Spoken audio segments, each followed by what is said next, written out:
Hi friends, దండాలు బాగుండరా?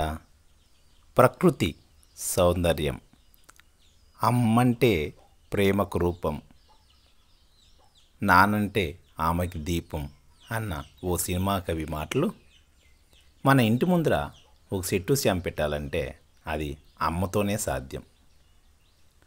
అమ్మ పెట్టి నీళ్ళు పోసి ఆ చెట్ల ఓ పూలు ఇడిపించేదో కాయలు ఇడిపించేదో అది చూస్తూ ఉంటే ప్రకృతిలో ఎంత అందమో. అనుకోకుండా మొలిసిండే ఉస్తికాయ చెట్టు ఇంటి దగ్గర, దాంట్లో లెక్కలేని పూలు పింజులు కాయలు. పొద్దున్నే లేచి ఇంటి దగ్గరకు వచ్చి చూసేవాళ్ళంతా అదేమది ఇంటి ముందు గొబ్బు చెట్లంతా పెట్టుకుంటారు, ఆ ముండ్ల చెట్లంతా పెట్టుకూడదు, కొట్టేయండ, పరేంగ మన చూడకూడదు, మునుగు మన చూడకూడదు, కాయ కసరు ఉండేది చూడకూడదు, ముండ్ల చెట్లను చూడకూడదు. మరి ఇంకేం స్వామి చూసేది? బెక్కో ఉండే బీడి భూములను చూడవచ్చు, పచ్చగా ఉండే పంట చేనులను చూడకూడదు. ఎంత దరిద్రం మనకి. అది యా దేవుడు చెప్పినో, అది యా పెద్ద మనిషి చెప్పినో తెలియదు స్వామి. ఒక పరంగమాన ఉండేకలేదు, ఒక మునుగుమాన ఉండేకలేదు, ఒక అంటిమాన ఉండేకలేదు. అంటి పువ్వు, అంటి పింజ, అంటి ఆకు, అంటి నార, అంటి దిండు అన్నీ చారకైతున్నాయి, అన్నీ ఉపయోగానికి, అన్నీ పూజలకు అవుతుంది. కానీ అంటిమాన మాత్రం ఉండకూడదు అంటారు. ఏమో స్వామి, బతికితేనూ కష్టమే, పోతేనూ కష్టమే. దానికే స్వామి ఆ కాలంలో మన పెద్దోళ్ళు బచ్చల నీళ్ళు మకంకడికి పారేసిన నీళ్ళ కూడా ఒక మునుగు మనం ఒక పరేంగ చెట్టో, ఒక యాప చెట్టో, ఒక ఉస్తికాయ చెట్టు, అక్కడ చిక్కుడు చెట్టు, ఇక్కడ దాసాలం చెట్టు, గుమ్మడి చెట్టు, సొర చెట్టు, బీరి చెట్టు, పలకాయ చెట్టు, ఇట్లా ఏమో ఒక చెట్లు పెట్టి పెద్ద చేస్తూ ఉంటారు. ఆ వాడికి తెలిసిండే వాళ్ళు ఇప్పటికీ ఇండ్ల దగ్గర ఎవరు ఏమో అనుకోపోని చెట్లు పెడతారు. అది తెలియకున్న వాళ్ళు గొబ్బు చెట్లు పెడతారు. గొబ్బు గట్టు ఉండేలే, కానీ వాటికి మానలు చేసి పెద్ద చేసి ఇండ్ల దగ్గర పెట్టుకుంటారు. కానీ ఉపయోగం వచ్చేది, కాయ కసిడిచేది.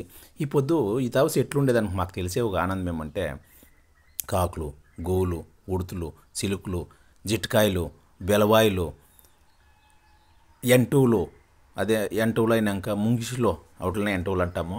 ముంగిసులంతా వచ్చిపోతూ ఉంటాయి. పాములు వస్తాయి, పాముల నాగపాము, జేరిపోతు, పొసురు పాములు, కొమారముక్కుడు ఇవంతా చూస్తాము. అది సాలుకుందానికి తాబేళ్ళంతా వచ్చిపోతూ ఉంటాయి ఇంటి దగ్గరే. ఎలాంటి పచ్చగా ఉంటుంది తప్ప రేపూట ఈ చెట్లలో వచ్చి గూళ్ళకు కొన్ని నిద్రపోతాయి. అవి ఎంత బాగుంటాయి చూసేదానికి. రైట్ టైం మనం చూసుకుంటే పచ్చగా ఉంటుంది. పొద్దున్నే లేచి ఈలేరని చెప్పుకుంటేనే ఆ కాకులు, గోవులు, సిలుకులు కొట్టుకుంటూ ఉండేది చూస్తే ఎంత ఆనందమో. ప్రకృతి సౌందర్యము. వీటికంతా మనం ఏం నీళ్ళు పోయాల్సిన అవసరం లేదప్ప. మన ఇంటి దగ్గరే మన పొద్దునే మాపై మకం కడుక్కునేదో, స్నానం చేసేదో ఆ నీళ్ళు. ఇప్పుడు యాసవి కాలం వచ్చింది, ఈ 2 నెలలు ఇంకా మే జూన్ 2 నెలలు ఏం చేస్తారంటే మీరు స్నానాలు చేసేవాళ్ళు మీ ఇంటి దగ్గర ఉండే ఈ చెట్ల ముందర ఒక బండి వేసుకుని ఆడి స్నానం చేసుకోండా, ఆ నీళ్ళు ఆ చెట్లు బుడని పోయినట్లు చేయండా. అది ఇడిచి బచ్చలా చేస్తారు, డిచ్చిల్లా పోతూ ఉండ. ఏం ప్రయోజనం చెప్పండా? మీ ఇంటి దగ్గరే మీరు ఒక చెట్టుకి నీళ్ళు పోసి చూడండి. అది చిగురుతూ ఉంటే మన మకముల కళ ఎట్లా ఆనందంగా ఉంటుందో, ఎంత సంతోషంగా ఉంటుందో. ఒక కాయ కసరు నలుగురు తినాలా, నలుగురు తిని బాగుండాలా. ఉస్తికాయ చెట్టు ఉంటే అయ్యో ఉస్తికాయ బేలమిరపు చేస్తే బాగుంటుంది అక్క అంటారు. అన్నిట్లోనూ ఉపయోగమే. కానీ ఎంత బాగుంటుందో పచ్చని సౌందర్యము. ప్రకృతి మనకి ఇచ్చిన ఒక వరము. ఏమో ఒక చెట్టు మనమే పూడ్చిండేలా, అయినా అది అనుకోకుండా మొలిచింటుంది. అది కాయ ఇడిస్తే ఎంత బాగుంటుందో. ఆ కాయను పెరుక్కునేదానికి వస్తూ ఉండే జనాలు ఎంత బాగుంటుందో. ప్రతి ఇంటి దగ్గర ప్రతి మనిషికి పచ్చగా ఉండాలా, హ్యాపీగా ఉండాలా, అందరికీ పచ్చగా గాలి రావాలా. గాలి రావాలంటే ఏసీ కదప పెట్టుకోవాల్సిండేది. బొద్దుండేవాళ్ళు ఇప్పుడైనా నర్సరీలో పోయి ఒక కానక చెట్టు తెచ్చి ఇంటి దగ్గర సాకండా. మీరు ఏమనుకున్నారంటే ఏర్లు దిగిడుస్తుంది, ఇల్లు పగిలించిడుస్తుంది అంటారు. పూర్వకాలంలో అడవిలో మానల కింద ఇండ్లు కట్టుకొని బతుకి పెద్దోళ్ళు అయిన వాళ్ళంతా ఉండారు. ఏర్లు వచ్చేలే ఏం వచ్చేలే. మనం ఆరోగ్యంగా ఉండాలంటే చెట్టు చేమ ఇంటి దగ్గర ఉండాలి. చెట్టు చేమ ఇంటి దగ్గర ఉంటే ఆ గాలి ఆటోమేటిక్గా వస్తుంది మనకి, మనం ఆరోగ్యంగానే ఉంటాము.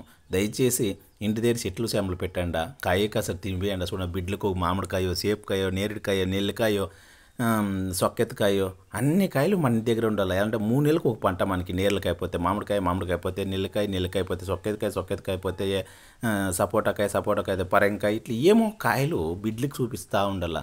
అదే ఒక ఆనందము. అది అందరి చేట్లనే అయ్యలేదు, ఒక ప్రకృతిని ప్రేమించే వాళ్ళకి మాత్రమే అవుతుంది. ఇండ్ల దగ్గర కూడా కాకుండా చేనుల దగ్గర, తోటల దగ్గర, వాముల దగ్గర నీళ్ళు పోతూ ఉంటుంది. దయచేసి నర్సరీలో సిక్కుతాయి కదా, తీసుకువచ్చి మామిడి చెట్లు, సేపు చెట్లు, నెల్లి చెట్లు, నేరకాయ చెట్లు పెట్టి పెద్ద చేయండి. బిడ్డ పాప తిని బాగున్నాయి. మన ఇంటి దగ్గర రావాలంటే మా ఎవలూరు పోతే సేపుకలు తినవచ్చు అని ఆశపోటు రావాలనే, కానీ మా ఎవలూరు పోతే 500 రూపాయలు ఇస్తారు, 1000 రూపాయలు ఇస్తారు రాకూడదు మన బిడ్డలు. జ్ఞాపం పడండి. కాలం పోయిన అట్లా పరిస్థితి రాకుండా చూసుకోవాలి మనస్ఫూర్తిగా కోరుకుంటాను. హాయ్ ఫ్రెండ్స్, దండాలు. జై తెలుగు.